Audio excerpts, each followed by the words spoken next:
your commitment to agriculture has been phenomenal. I really appreciate that. You've been traveling hundreds of miles around the state, listening to folks.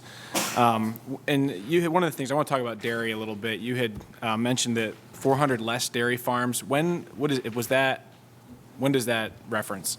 Yeah, so that's information that came from Bob Gray and the State's Ratification Committee group in D.C. I think the timeline, it's a little dated, so I think it carried part of 18 into like the first of 19, so we're probably a year off. So the last two budgets that I've been able to be a part of had line items in there for the dairy industry.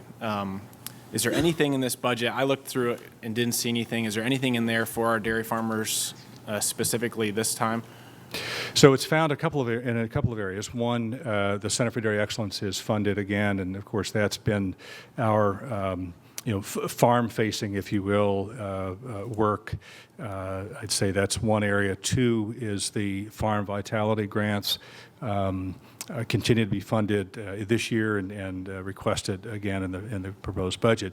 And that's the planning component, meaning if someone's in transition, for whatever reason, it could be inside of dairy, that they have access to it.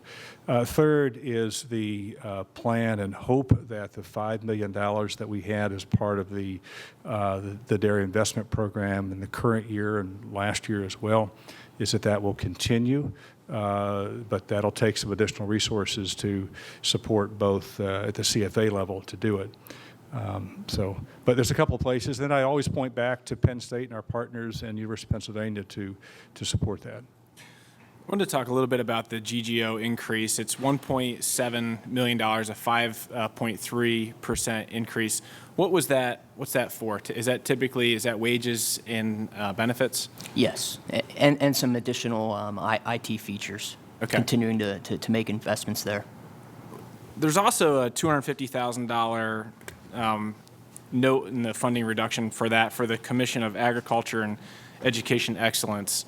Can you talk about that a little bit? What that money was used for last year, and how specifically? I'm looking at there's some teachers that were paid for some continuing education. Can you talk a little bit about that? Yeah, thank you. It's one of our pieces of our workforce plan. You'll recall, I forget the date line here, 2 years ago when that bill was passed out of the championed House and Senate, but particularly by Senator Vogel.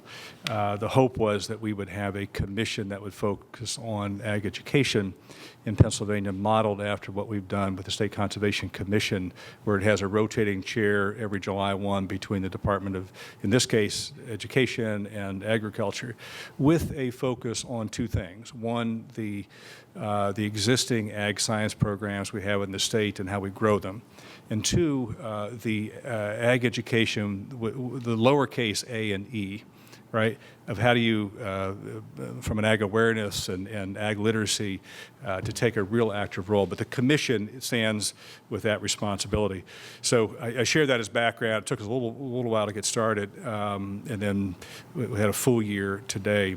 The reason for the reduction is I think we have the ability to carry forward some money from the first year to the second, and financially I think we're in a good place. So it wasn't a need at the moment to ask for additional funding there. So the teachers that were able to get some of this continued education, how were they selected?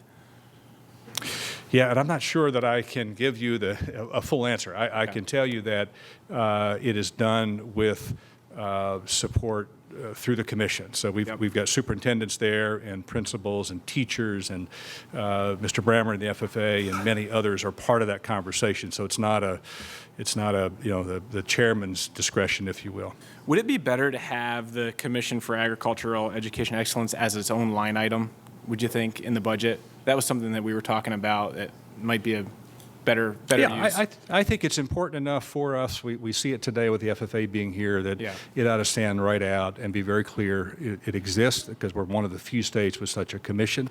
I feel very comfortable with where we are today in terms of the focus of it, making sure that we're doing those policy pieces that were, I think, underneath the expectation of a commission. What we have revealed since Farm Show with the rollout of our campaign around ag awareness and ag careers has been extraordinary, right? And I think that kind of, we should tell that story, right, and put it in clear view for all of us to see and not have it in our GGO. I think that'd be great. A good option for next year. And I just appreciate you being here. I do have some concerns with this budget. And anytime I see agriculture being cut, it's my district.